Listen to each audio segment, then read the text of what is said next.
Nós vamos começar a nossa exposição dessa noite orando e pedindo a iluminação do nosso Deus e a direção do seu Espírito Santo para tudo que nós iremos fazer aqui.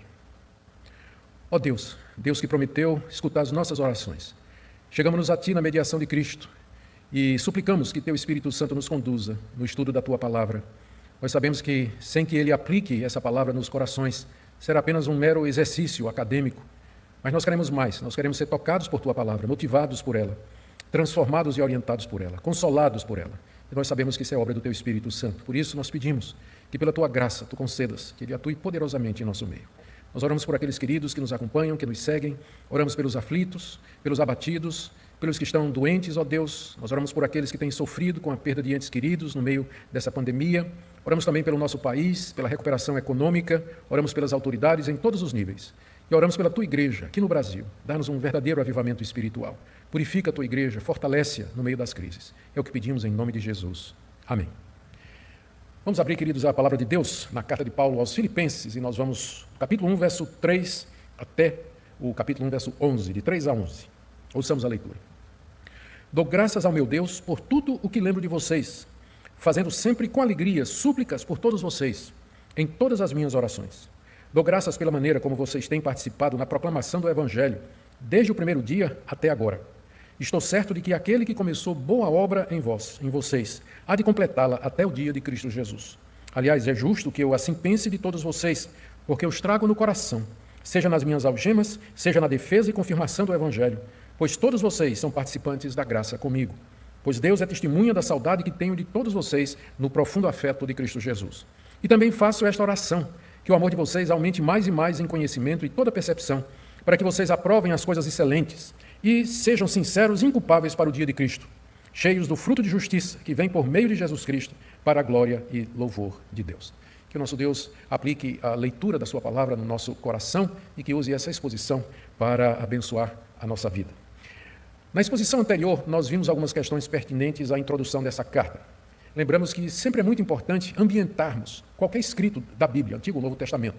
Saber coisas como quem é o autor, a quem aquele livro foi destinado, em que ocasião ele foi escrito, qual a época em que foi escrito e os propósitos, tudo isso nos ajuda a compreender a mensagem daquele livro em particular e da Bíblia como um todo. Embora, é claro, às vezes nós não tenhamos todas essas informações. Embora elas sejam importantes, elas não são essenciais ou cruciais, indispensáveis, por assim dizer, para que nós cheguemos ao conhecimento salvador da Bíblia. Qualquer pessoa lendo a Bíblia, mesmo sem ter todas essas informações, ela certamente chegará ao conhecimento salvador do nosso Senhor e Salvador Jesus Cristo. A Bíblia é clara em si mesma e ela dá testemunho de si própria à medida que nós lemos e o Espírito Santo testifica no nosso coração de que essa de fato é a palavra de Deus. Mas saber, ter esse conhecimento adicional certamente nos ajuda a entender com mais profundidade e mais clareza aquilo que nos foi dado por escrito pelo nosso Deus mediante a inspiração do Espírito Santo.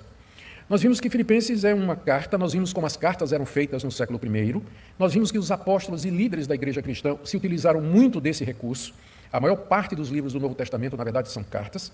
Nós vimos que Paulo escreveu essa carta quando ele estava preso em Roma, por volta aí do ano 62, uma data aí próxima disso, e que ele escreveu à igreja de Filipos, igreja que ele tinha fundado cerca de 10 anos atrás, e dirigiu a carta à igreja e aos seus líderes, bispos e diáconos que ali estavam. E Paulo escreveu para agradecer mais uma oferta que ele tinha recebido da igreja de Filipos e que havia sido trazida até ali, onde ele estava na prisão em Roma, por Epafrodito, um membro da igreja de Filipos e provavelmente também um dos seus líderes. E Paulo também aproveita para dar notícias suas, dos seus planos, e também para instruir a igreja de Filipos com relação a alguns problemas que provavelmente foram notificados por Epafrodito, como a falta de união que havia entre alguns dos membros da igreja de Filipos e também uma ameaça teológica, doutrinária, que pairava sobre a igreja com a chegada de alguns mestres judaizantes que insistiam na guarda da lei de Moisés como condição para a salvação.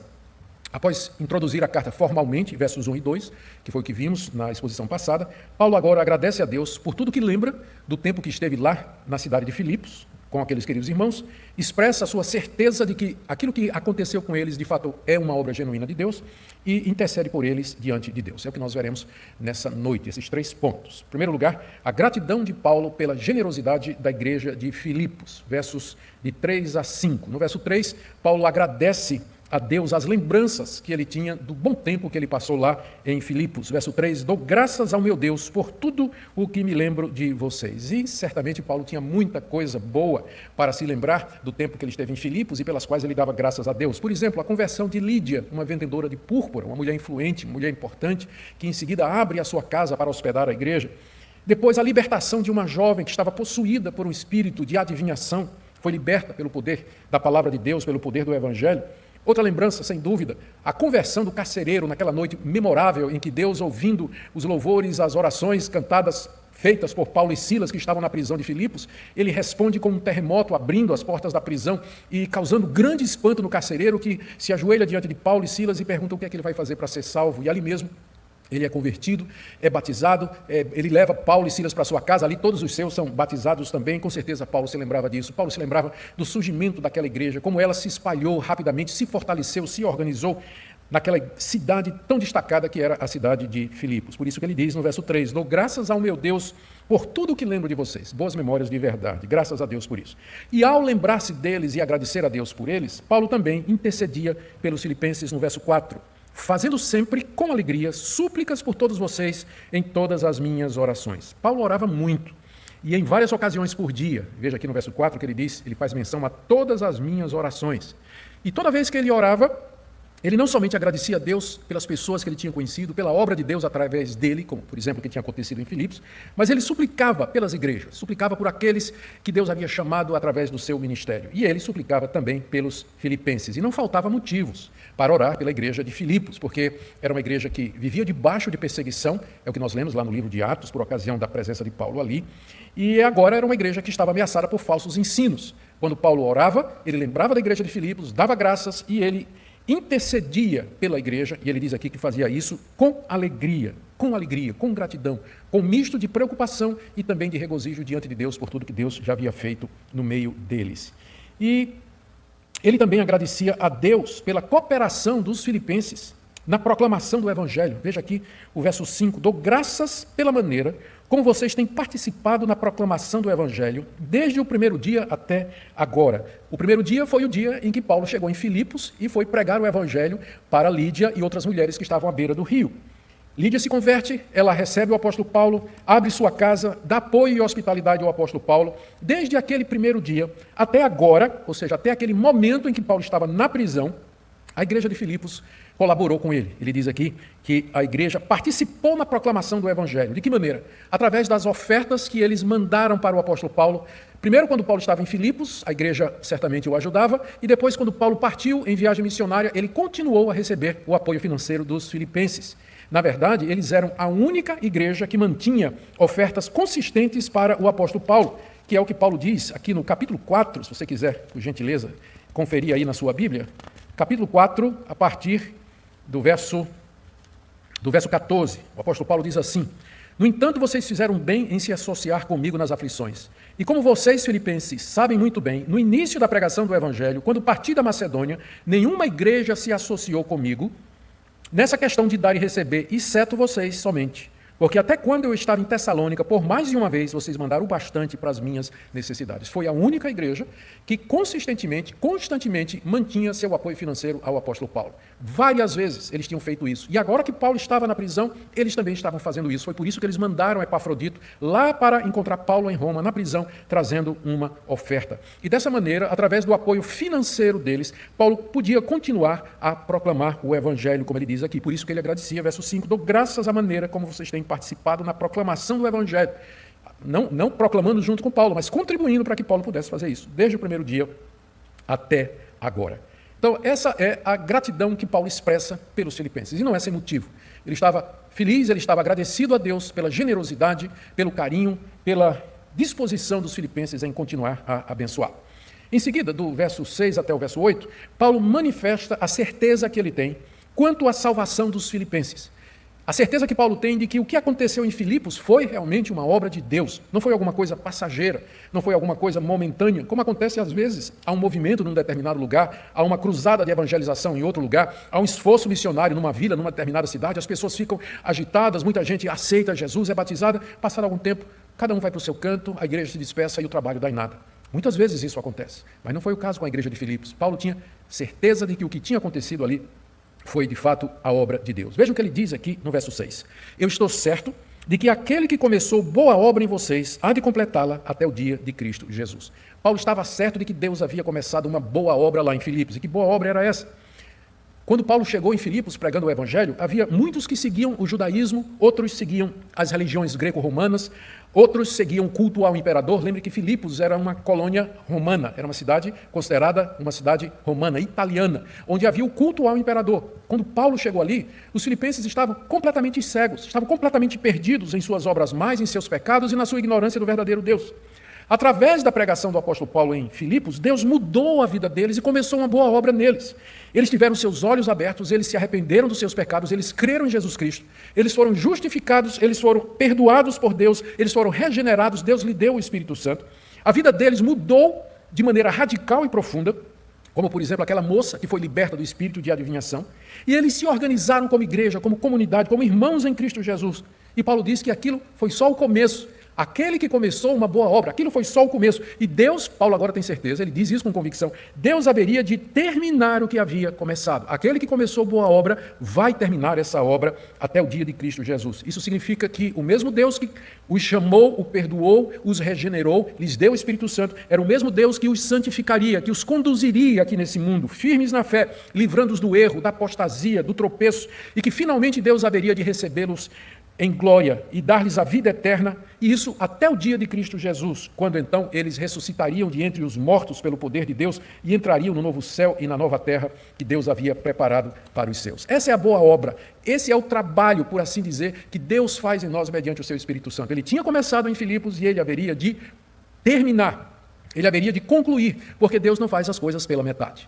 Se ele começou, se ele nos deu salvação, se ele perdoou os nossos pecados, se ele nos fez seus filhos, então ele vai levar isso até o fim, porque o propósito dele é ter um povo para o louvor da sua glória. E é nisso que está a nossa confiança, é nisso que está a nossa segurança. Não em nós, mas a perseverança dos santos é o resultado da ação de Deus em nós. O Deus que nos elegeu antes da fundação do mundo, que nos predestinou para ser seu povo, que mandou seu Filho morrer pelos nossos pecados, que nos deu o Espírito Santo como penhor, como selo e com garantia, ele não vai recuar do seu plano. Nada pode nos separar do amor de Deus. Aquele que começou a boa obra em você vai terminar até o dia de Cristo Jesus. Ele começou e ele vai terminar. E Paulo tinha plena certeza disso, como ele diz aqui, verso 6, estou certo. Essa mesma palavra aparece lá em Romanos capítulo 8, verso 38, quando Paulo diz assim, estou certo de que nem a morte, e aí ele lista uma série de obstáculos, nada poderá separar-nos do amor de Deus em Cristo Jesus. Paulo tinha segurança disso. Por que ele considerava que essa avaliação que ele está fazendo dos filipenses era justa? Ele responde no verso 7, dizendo assim, aliás, é justo que eu assim pense de todos vocês, que eu pense isso, que Deus começou a obra em vocês, é uma obra verdadeira de Deus e que ele vai levar até o final. É justo que eu pense assim de todos vocês. Primeiro, porque eu os trago no meu coração. Eu os trago no meu coração, seja nas minhas algemas, seja na defesa e confirmação do Evangelho, pois todos vocês são participantes da graça comigo. Paulo tinha os filipenses no coração, havia desenvolvido um amor profundo por eles durante o tempo que estava lá. Isso porque Paulo percebeu que o que Deus fez na vida de Lídia, do carcereiro, da jovem que foi liberta, de tantos outros que se converteram ali, foi uma obra genuína, uma obra de salvação. Paulo se apegou a eles como um pai se apega aos filhos, como o missionário, como o evangelista se apega aos filhos que ele gera através da pregação do evangelho, como o pastor se apega às suas ovelhas a que ele se apacenta. Então Paulo diz, eu sei que o que eu estou dizendo é verdade. Primeiro, porque eu tenho vocês no meu coração. Segundo, porque vocês vêm colaborando comigo de maneira fiel na proclamação do Evangelho. Essa expressão aqui no final do verso 7, ela pode ser mais bem entendida se for lida do fim para o começo. Aqui está dizendo assim, é justo que eu pense isso de vocês, porque eu trago vocês no coração, seja nas minhas algemas, seja na defesa e confirmação do Evangelho, pois todos vocês são participantes da graça comigo. Vamos começar pelo fim. Ele está dizendo assim, todos vocês participam comigo, ou têm participado comigo da graça do Evangelho. A graça aqui é a graça de Deus em Cristo, e também lembra que Paulo usa o termo graça para se referir ao chamado dele como apóstolo de Jesus Cristo. Os filipenses vêm participando com o ministério apostólico de Paulo. Como? Através das ofertas, conforme já tínhamos mencionado, ofertas que eles sempre enviaram. E Paulo diz, vocês fizeram isso, mesmo quando eu estou em algemas, quando ele estava preso, e muitas vezes quando ele teve de se defender diante das autoridades, como ele fala aqui, na defesa e na confirmação do Evangelho. Em resumo, o que Paulo está dizendo é o seguinte, recapitulando para a gente não perder o fio da meada. Eu tenho certeza de que aquele que começou a boa obra em vocês, ele vai levar isso até o fim. Por que é justo eu pensar isso? Porque uma das evidências de que vocês, de fato, foram salvos, de que a boa obra foi feita no coração de vocês, é que vocês nunca pararam de colaborar comigo financeiramente. Vocês sempre mandaram ofertas, quer quando eu estava livre pregando o Evangelho, quer quando eu estou preso defendendo e anunciando o Evangelho aqui diante das autoridades. Esse é o argumento que Paulo tem, essa é a evidência que Paulo tem. Alguém pode dizer assim, mas essa não é uma evidência um pouco materialista ou alguma coisa assim meio, sei lá, utilitarista? Paulo está dizendo que tem certeza de que eles são salvos porque eles não deixaram de contribuir financeiramente. Mas se nós analisarmos as circunstâncias em que isso aconteceu, nós veremos que essa evidência é a maior evidência que poderia haver. Paulo passou pouco tempo em Filipos, ele deixou a igreja ali e foi pregar o Evangelho em outro lugar. Paulo era acusado de muitos lados e em muitas frentes de ser um falsário, um mercenário. Ele nunca pediu absolutamente nada a ninguém. Ele, quando tinha que se sustentar, quando ele não queria pedir o apoio financeiro da igreja, ele fazia tendas, trabalhava com suas próprias mãos. Agora, Paulo tinha sido preso. Poderia ter sido uma boa desculpa para a igreja de Filipos dizer, olha, nós não vamos mais mandar oferta para esse Paulo não, para esse missionário, porque ele foi preso, deve ser um malfeitor, alguma coisa errada ele fez.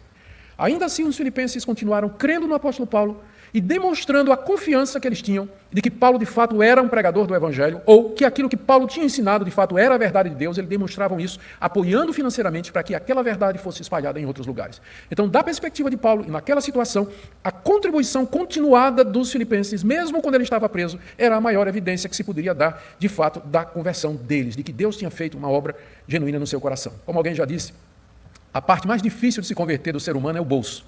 Quando o bolso se converte, então nós podemos dizer que a conversão foi completa.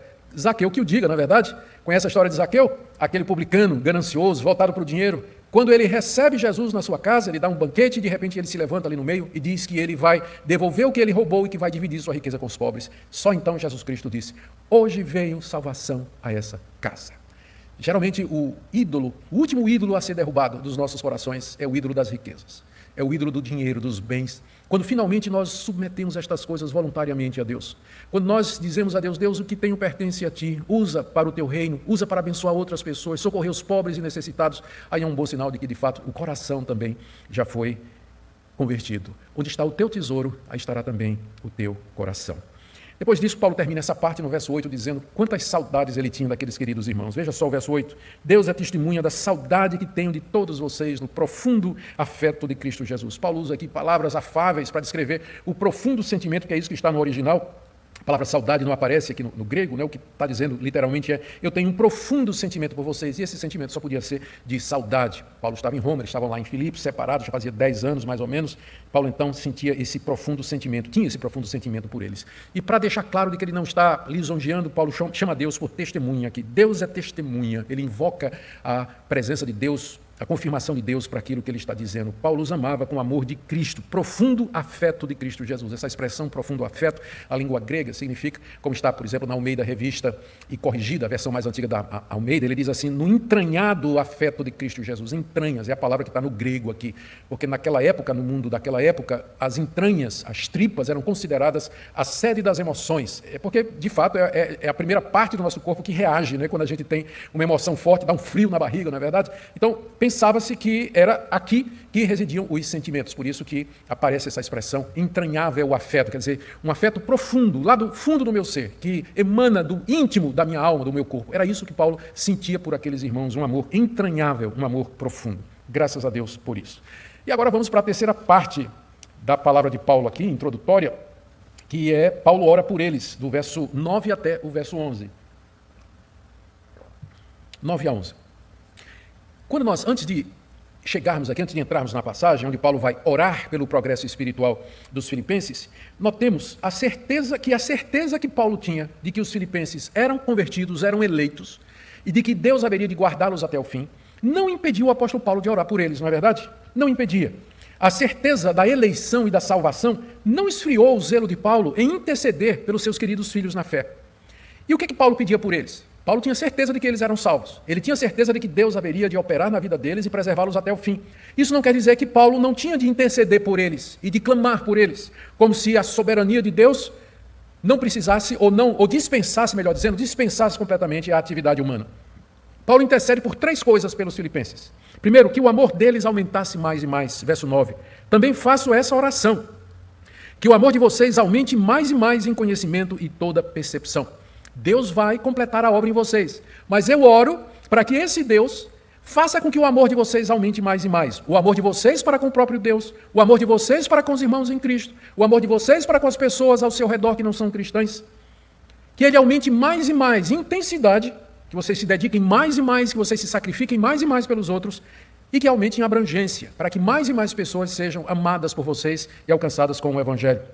Eu oro para que esse amor cresça em conhecimento e percepção, diz o apóstolo Paulo aí no verso 9. O que isso quer dizer? É que Paulo queria que esse amor ele crescesse com discernimento, porque amor sem discernimento ele pode virar uma paixonite ou ele pode virar uma afeição que não tem um rumo correto. O amor tem que ser guiado pelo discernimento, por exemplo, na hora de contribuir, na hora de abençoar outros, na hora de ajudar as pessoas, precisa ter discernimento. Às vezes nós queremos ajudar uma pessoa que está passando necessidade e a gente acha que a melhor maneira é simplesmente comprar uma cesta básica e dar para aquela pessoa.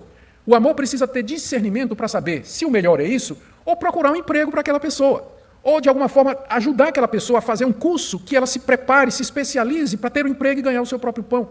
O amor precisa de discernimento e conhecimento. Essa é a oração do apóstolo Paulo. Eu oro que o amor de vocês aumente mais e mais em conhecimento e toda percepção.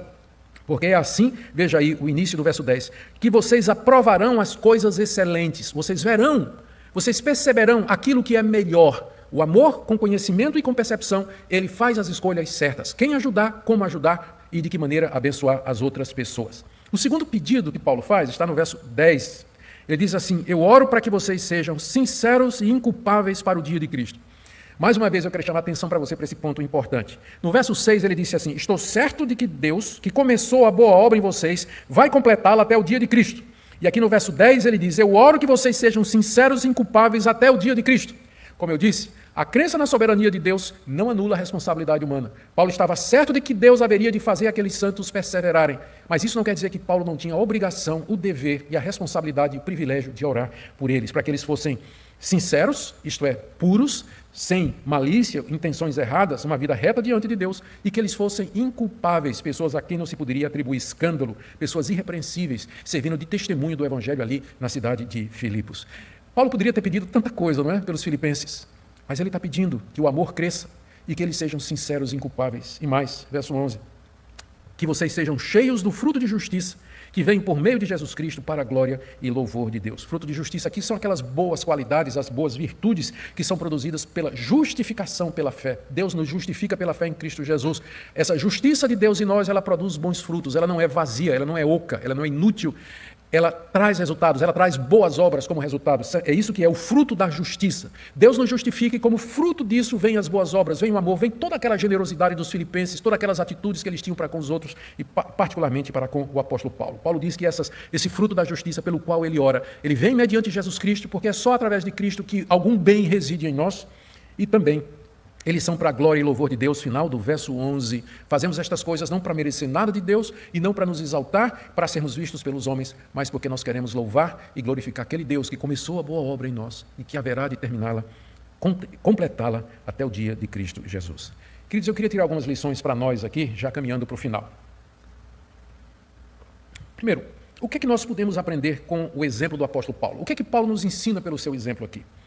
Ele nos ensina a interceder pela vida dos irmãos em Cristo Jesus. Paulo estava preso, ele podia estar se lamentando, se vitimizando e orando só por ele, para que Deus o livrasse do seu flagelo, da sua angústia. Mas ele tem tempo lá na prisão para interceder pelas pessoas, interceder pelos seus amigos, interceder pelos seus conhecidos, suplicar a Deus por eles. É isso que Paulo nos ensina pelo seu exemplo. Também a sermos gratos pelas bênçãos recebidas através de outros, gratidão.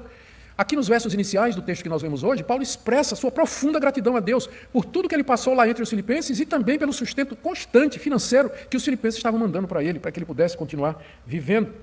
Nós aprendemos com Paulo a viver contente, mesmo em uma prisão. Paulo estava ali desprovido, Paulo estava ali sozinho, ele estava privado da sua liberdade, estava ali isolado, mas entretanto aquilo não secou o seu coração, aquilo não tornou um homem amargurado.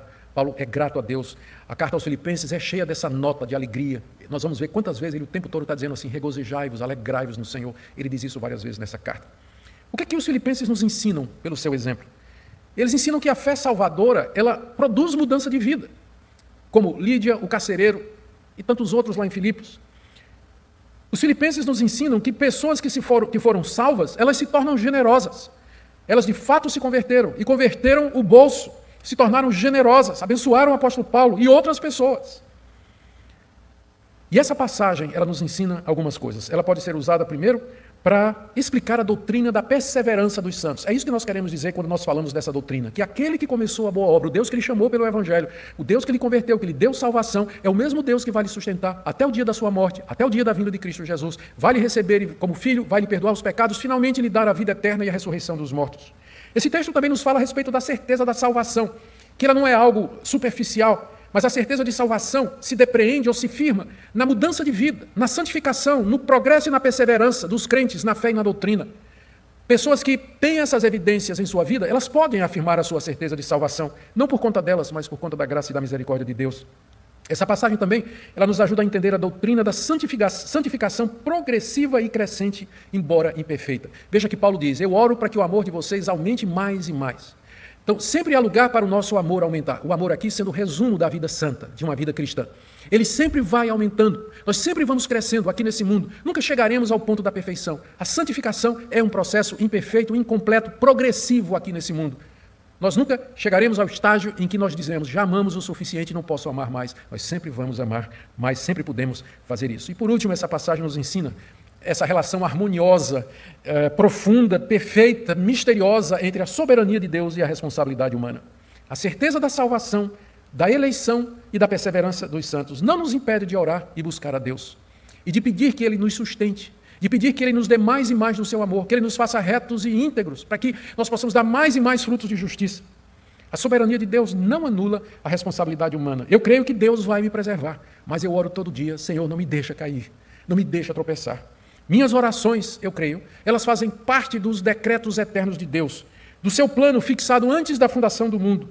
Deus usa as orações do seu povo para cumprir os seus propósitos eternos. Dessa forma, a soberania de Deus se harmoniza suavemente com a nossa responsabilidade. Nossas ações, nossas decisões, nossas escolhas, nossas orações estão todas integradas ao plano soberano de Deus estabelecido antes da fundação do mundo. De forma que, ao final, nós vamos dizer: toda honra, toda glória e toda sabedoria pertence a Deus. E vamos perceber que realmente nós tomamos decisões e que nós oramos. E que isso não foi uma ilusão, mas foram fatos, foram atos reais que tiveram significado e que foram usados por Deus na tessitura da realidade, na composição da história do mundo como Ele a determinou. Oremos. Te damos graças, ó Pai, pela sabedoria que o Senhor deu ao apóstolo Paulo. Te damos graças pela profundidade do entendimento que ele teve. E te damos graças também que o Senhor lhe deu um coração quebrantado, cheio de amor, coração pastoral. Nós queremos pedir a mesma coisa por nós. Dá-nos entendimento a teu respeito, dos teus caminhos, mas dá-nos também um coração grato, humilde, reconhecido, generoso. Nós oramos, ó Deus, por aqueles que estão passando por necessidades, que estão sofrendo. Consola-os, ó Deus, nessa noite. Manda provisão, sustento e ajuda, como o Senhor mandou Epafrodito até Roma levar uma oferta de amor da igreja dos Filipenses. Nós oramos, ó Deus, que o Senhor nos ajude a ver o Evangelho na sua amplitude, na sua profundidade, para que sejamos uma igreja preparada para os momentos difíceis que certamente virão sobre o nosso país. É o que nós te pedimos, agradecidos, em nome de Jesus. Amém e amém.